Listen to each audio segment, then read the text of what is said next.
It seems that I am just stuck as the heavy sequel defender for Star Wars universe, and I don't hate it.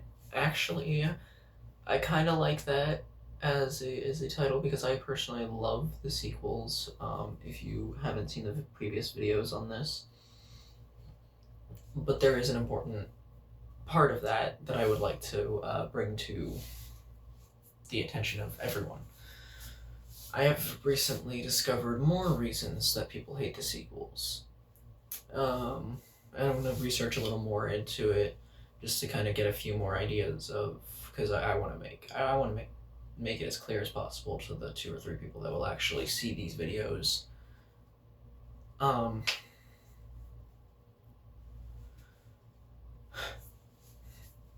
okay, today is all about Luke. Two main points that a lot of people seem to, I guess, just kind of enjoy throwing around, and then one point that involves Rey in a way. Yeah, one point that involves Rey. That's kind of an add-on, I think, if I'm thinking about it right. Anyway, I had this kind of planned out in my head already. So one thing that perturbs people about the sequels is, um,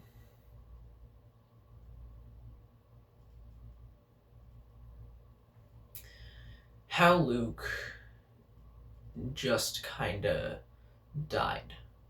And I'll get to that. But first, there's another part, and I don't agree that that is out of the question. That's just kind of so far fetched from Star Wars, and I'll explain why. Because that explanation dips into the original trilogy.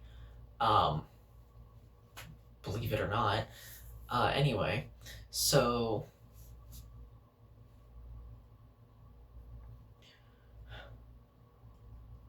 I think other than the fact that the writers changed for each movie, there was no reason to heavily hate on every single movie. If the writers hadn't changed, I feel like people would have loved the movies just a little bit more. The fan base of liking the sequels would have just been a little stronger. Um,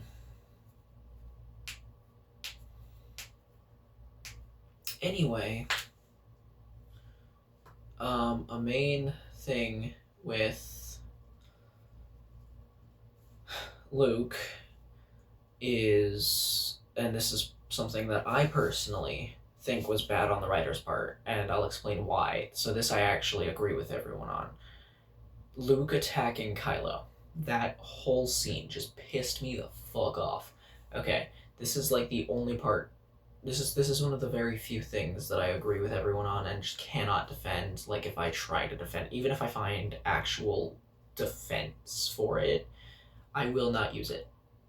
I just heavily disagree with this because of who Luke is. Okay, so Luke has a dark vision of his nephew, mind you, and decides I should kill him, essentially. But he stops himself, not because Kylo defends himself, but he stops himself. Like, oh, I probably shouldn't do that. You shouldn't even. Hello, Fly. You shouldn't have even thought of that to begin with. Um, the entirety of the original trilogy was Luke trying to redeem Vader. Well, by the end of it, that's what it turned out to be. It was Luke resisting the darkness inside of himself and then redeeming Vader, the most evil man in existence in the Star Wars universe. Or well, to most eyes. To most eyes. We as outside viewers cannot say that, but to people in the Star Wars universe who don't have direct connection to be able to see who Palpatine is, to know who Palpatine is, that kind of thing, most people see Vader. Fucking fear. Hate that dude. Anyway, so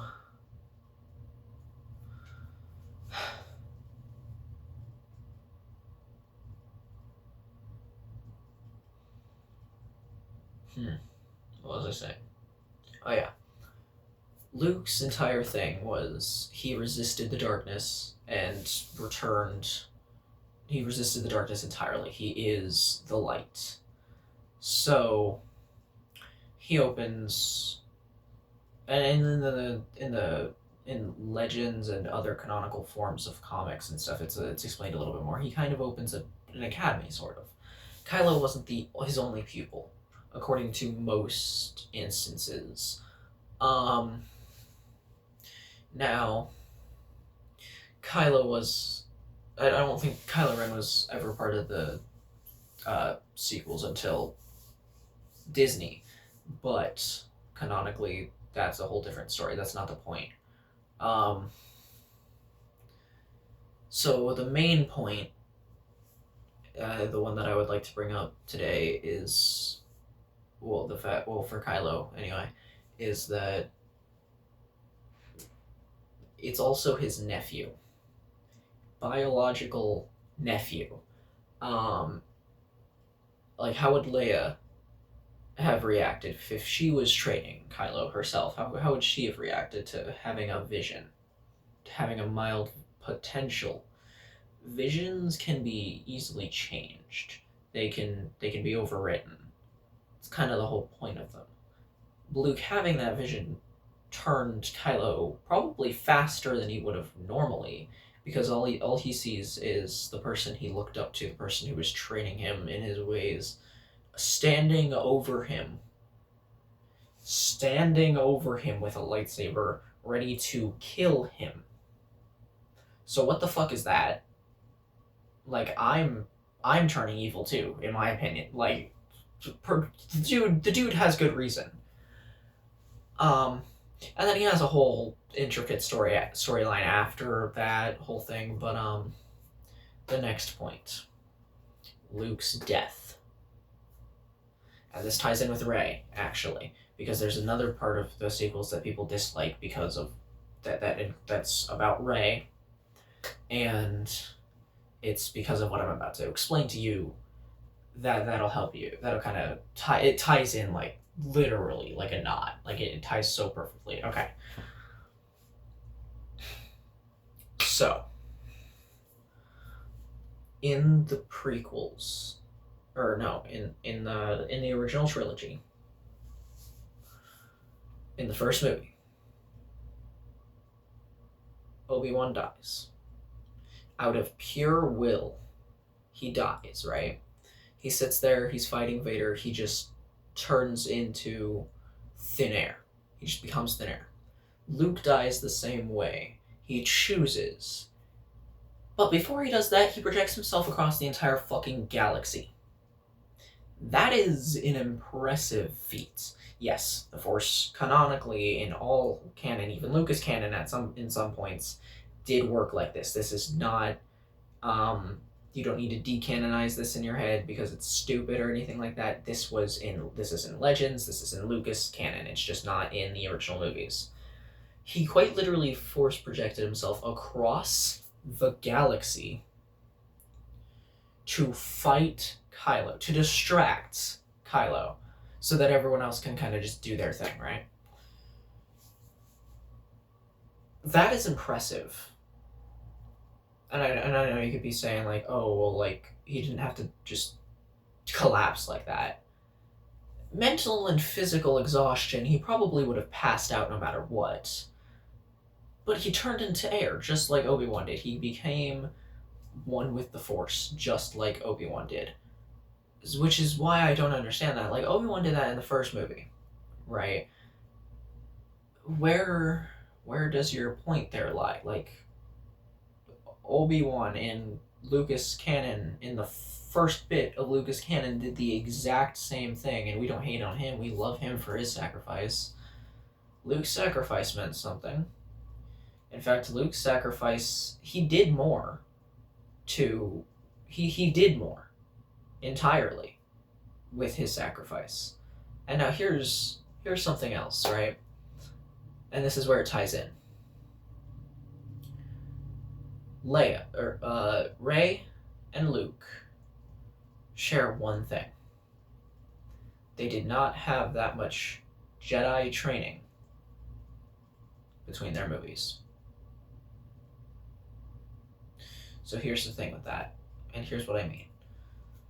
People are mad that in the final movie, Rey was all like overpowered. I put that in air quotes for a reason. I'll get to that in a minute. Rey was so overpowered and so powerful with the Force after having no training. Or not enough training, right? I think y'all are forgetting one key factor.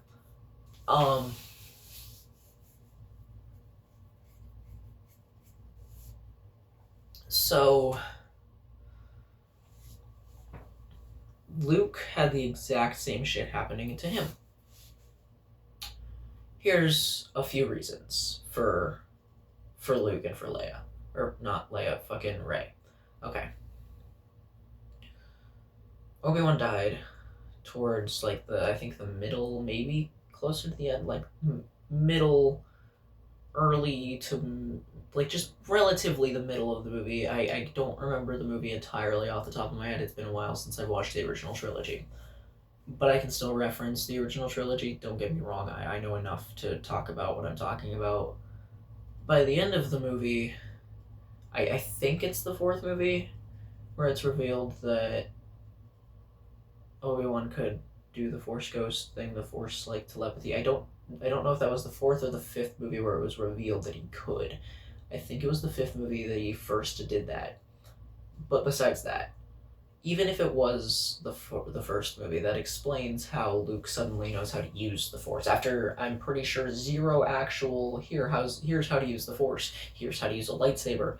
In the first movie, he not only grabs a lightsaber, but cuts the ice that is holding him by his feet so perfectly without cutting his feet, mind you. Like without severing his legs. And then he just falls to the ground. He uses the Force to grab a lightsaber that's stuck in snow and then cuts an icicle thing that's holding his legs. Where did he learn to do that? Where did he have the time to learn to do that? Oh, that's right. Obi-Wan's Force Ghost. Luke has the same abilities Luke also can become a Force Ghost. There's no canonical thing that says he shouldn't be able to learn how to do that. That says he shouldn't have that he just shouldn't have done that, right? So why? Why do y'all think that Rey just got insanely overpowered for nothing? Oh, Luke had Yoda. Yes, but he knew how to use the Force before he got to Yoda. Yoda just helped him more. Well, Leia was still there. If I'm not mistaken, Leia was still there in the 9th movie. She died in the 9th movie, but still was there in said movie. If I'm not entirely mistaken. She probably helped Rey behind the scenes just a little bit. I mean, she gave her a fucking lightsaber for crying out loud. Like, the fuck? Anyway. My family likes the sequels as well. It's not just me. But, like, they don't go out of their way to explain why the sequels are and aren't able to be defended like this. I do. I'm that. I'm like that because I don't like people hating on shit that I like. So I like to clear that up as often as possible for everything that I do. So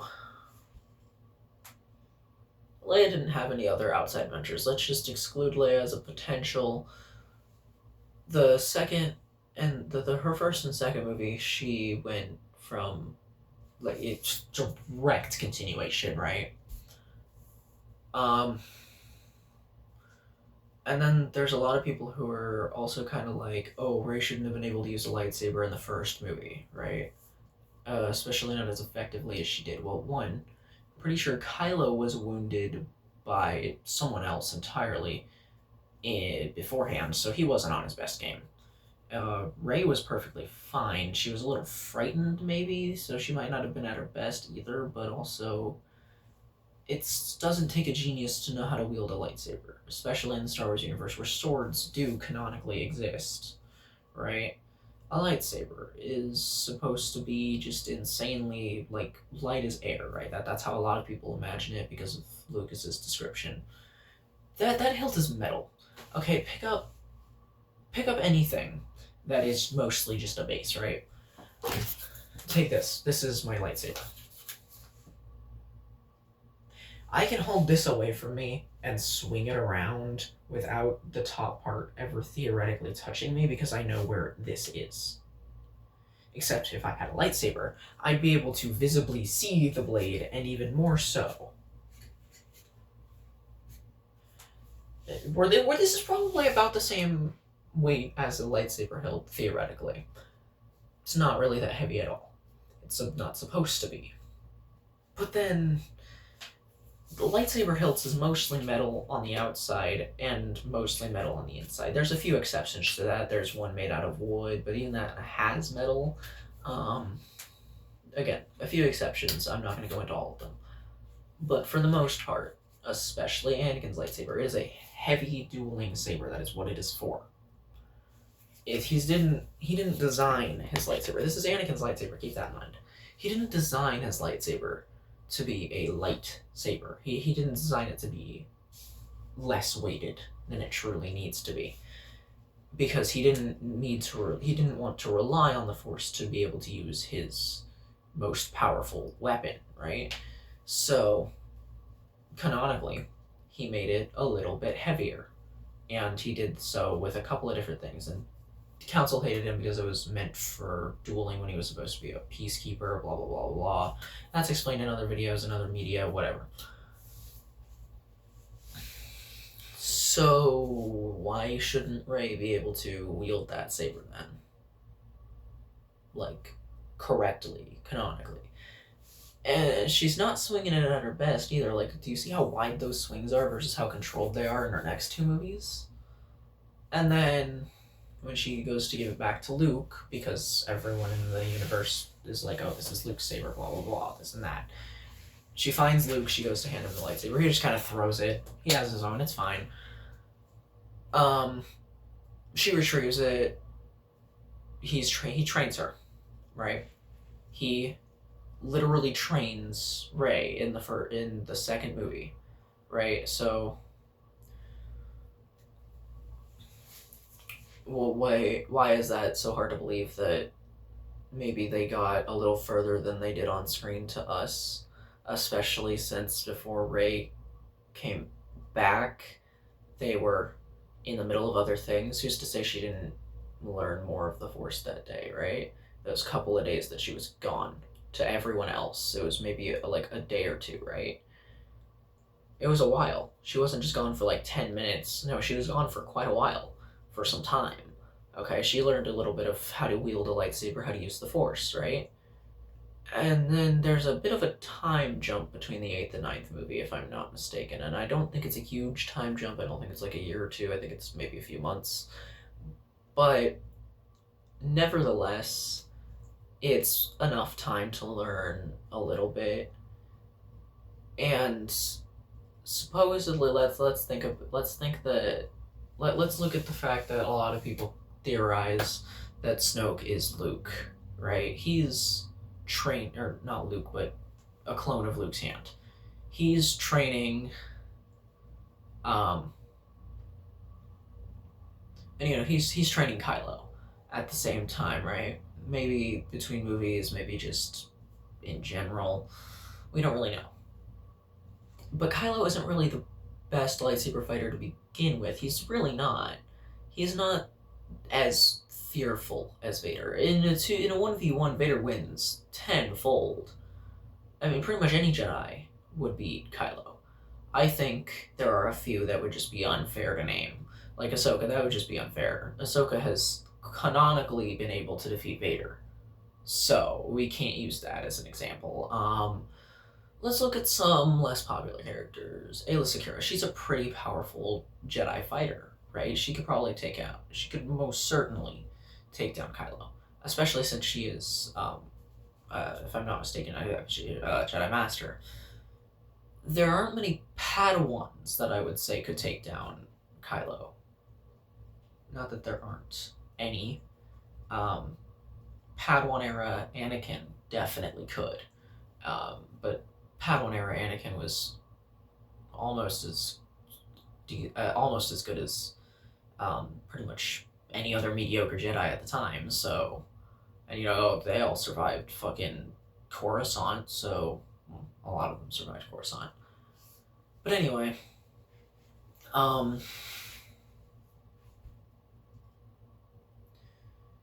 that's all the points, I believe. How Rey was trained, same way Luke was between his fourth and fifth movie, or between his first and second movie.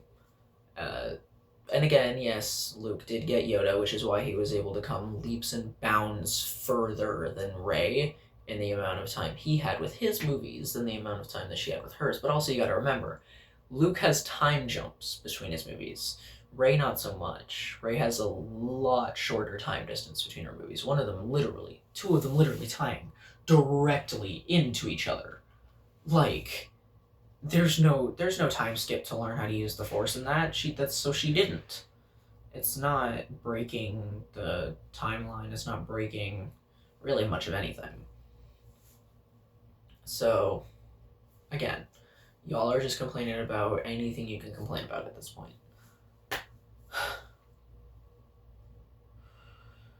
Okay, back to Luke attacking Kylo. Absolutely fucking hated that. I fully agree with y'all. He was supposed to be a representative of peace, a representative of second chances entirely. He gave the worst man in the universe a second chance, for crying out loud. Like, dude, literally, no reason to defend that at all. That's undefendable.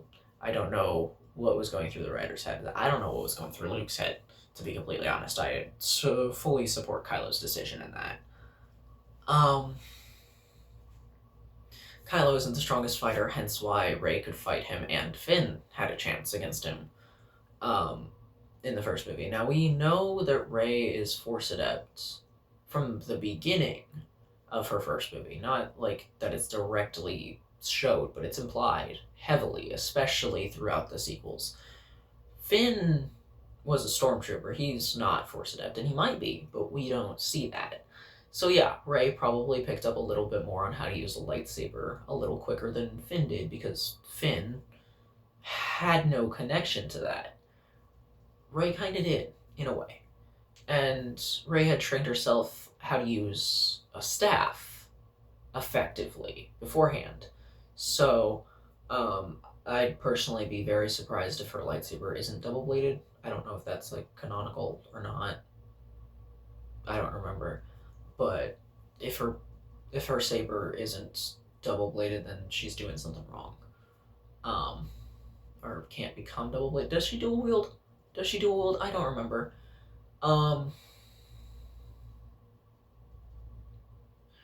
There's another point that I want to bring up, mostly just for shits and giggles. So if y'all actually care, go ahead and stay. If y'all don't actually care, go ahead and leave. But if you wanna have a little bit of a laugh, go ahead and stay. Rey is a Skywalker. I've established why Rey is a Skywalker, because by the same logic that Rey is a Skywalker, we could say that Anakin is a Palpatine.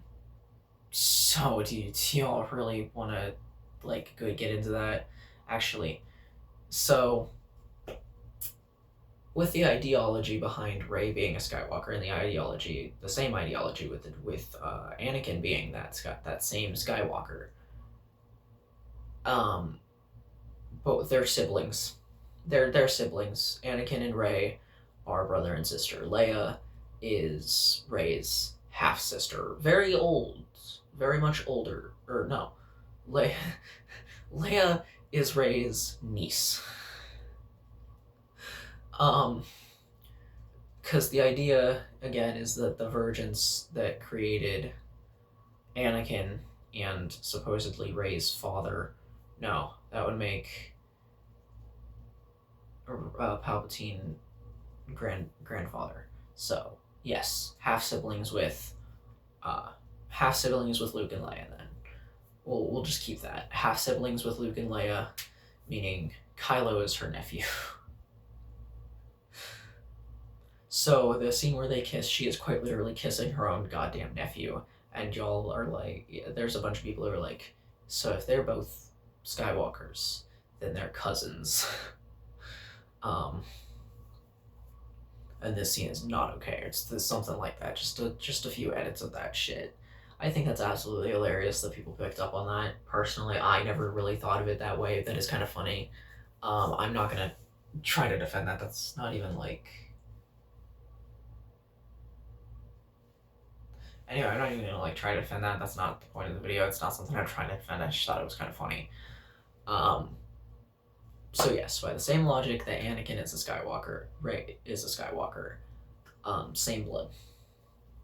And you could say, oh well, she doesn't have any actual Skywalker in her. Sure. But she's still a half sibling. But she's still like a half sibling to Skywalkers.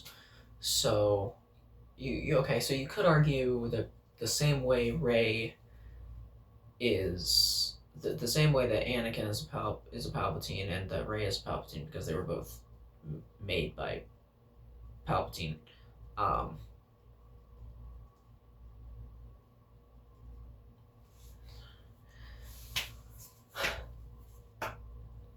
Rey and Anakin would be would not be siblings, because the way that would have to work is Sidious directly creating another Vergence, but the Vergence wasn't Rey's mother, did not have a Vergence around her. Rey had a father and a mother, if I am not entirely mistaken. But her father, if correct me if I'm wrong, but the way it's implied, her father is a descendant of Palpatine, likely created by another Vergence. So if Rey, and let's step away from, in a minute we're going to step away from biology and just kind of explain why Rey chose to be a Skywalker in the first place. So,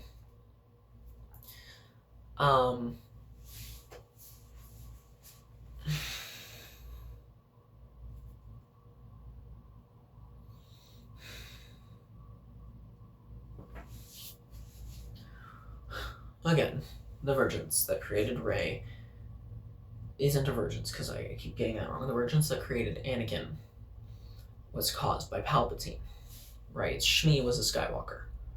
So then Padme marrying into the Skywalker bloodline, because Skywalker was the name chosen for him over Palpatine because there was no father.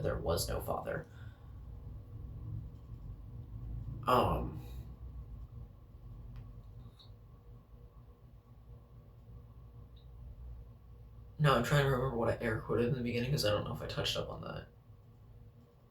Anyway, whatever. Anyway, there was no father, so Skywalker. Shmi was Skywalker blood. He like entirely made normal way through the regular version of human reproduction. But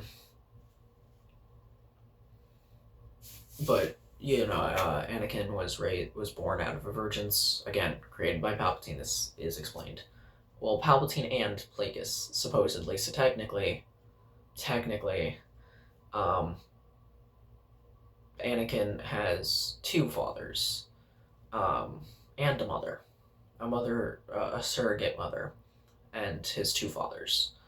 None of them really wanted to raise him, but his fathers decided after making him that they didn't want to raise him, so he was raised by a surrogate. Okay, that's fine. Anyway,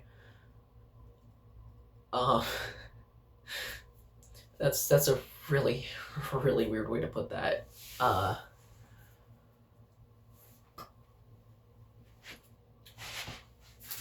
So by that logic, you could say that Anakin is both a Skywalker and a Palpatine, and that Rey wouldn't be a Skywalker because there is no actual Skywalker blood there.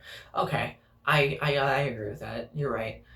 But if we're assuming Sidious is the grandfather of, or the father of Anakin and the grandfather of Rey, or as far as we're aware, grandfather of Rey, theoretically, is from what we know, from what we've gathered, then they're still related. He's still her uncle, and that would still make, well, not uncle, because no, yeah, so uncle, um, so his children would be her cousins, uh, but we would still consider Kylo her nephew. So she's, in a way, she is a Skywalker, but she would be that cousin that has a different last name than you. Like she would most likely be that cousin that definitely has a different last name.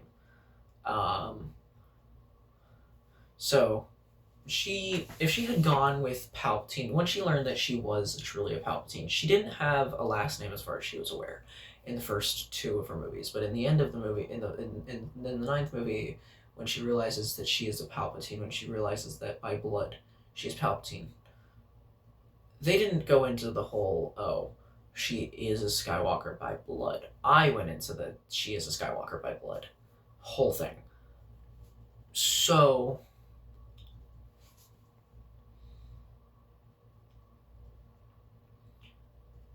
then theoretically, well, not even theoretically, in actuality, the way they had meant that scene, the whole I am a Skywalker, the whole Rey Skywalker scene, that the way that the movie directors, the producers, the way that they have described and the way that they have explained that scene as existent, um, that the reason I'm trying to figure out how to word this the best. The reason that they chose to do that scene was more of a emotional kind of like hardships have been faced. She's not gonna the same level of hardships have been faced. She's not just going to uh, take that name for no reason, but also if you told a random stranger that you were a Palpatine, what do you think they're gonna do to you? How do you think they're gonna react to that? Like in all actuality. But then here's a question I have. Why is it that at the end of the movie we see her burying her lightsaber? Like she ignites it and then she just fucking buries the goddamn thing. This is a thing that I still don't understand necessarily why she did this. And I'm assuming a few years have passed. If I'm not mistaken, a few years have passed between this and the end of the movie. So let's just assume that let's just take into fact that uh, that Rey theoretically uh, should have had more screen time. I personally agree with this statement. She's supposedly getting her own movie. Personally, I'm kind of excited to see that. I really hope that they do unravel her lightsaber as a thing, maybe explain the time that had passed. She created a goddamn lightsaber, so she clearly went through the same sort of thing of creating lightsabers as most other Jedi. I would assume she had to find her own crystals, right? Like, she doesn't just get yellow from the blue crystals she had been surrounded with. That's not how crystals work. If a crystal is not emotionally attached to you, if you hold it within your hand, if you hold it in your hand, it has been canonically known to melt. If it is not truly your crystal, if you have not truly earned this crystal, it will just disintegrate into your hand. Just be gone, right? So, and the crystal chooses its color within your hand. There's a reason for every individual color that has ever appeared canonically and non-canonically. Orange has multiple reasons. My personal favorite is that they're force attuned, heavier than consulars, the green wielders. Um, a group of Jedi who have orange lightsabers have who have developed the orange lightsaber have all sworn a direct oath to not use the lightsaber unless absolutely necessary. They are Jedi. They are part of the Jedi Order, but they are heavily reliant on the Force powers and their Force abilities. The character that I am creating, my OC for the Star Wars universe, has an orange lightsaber of that canon. because that is still my headcanon for orange lightsabers. No one can convince me otherwise. Baylan Skoll and whatever her fucking name was are out of the question. They killed a Jedi. It's fine. They killed Jedi. It's fine. Those lightsabers are from someone else. Totally fine. Another one is that there's this like lava crystal sort of thing. That's entirely different. That is not a canonical orange kyber. There are canonical, not canonical. There are legends orange kybers. Just like the ice saber, the lava saber is kind of the opposite of that. So yeah, again, lightsabers have a pretty mainstream way of working, and there are a few exceptions. There are a few exceptions. I'm not gonna try to deny that. I would be here all day in a losing battle. As is, I'm already gonna be in a battle. Maybe not a losing one, but if this gains enough traction and I get like comments trying to prove me wrong or whatever, I would love to refute your claims. Outright, I would love to refute some claims. I would love to be in a heavy debate on a series that I have grown up with, a series that is my childhood.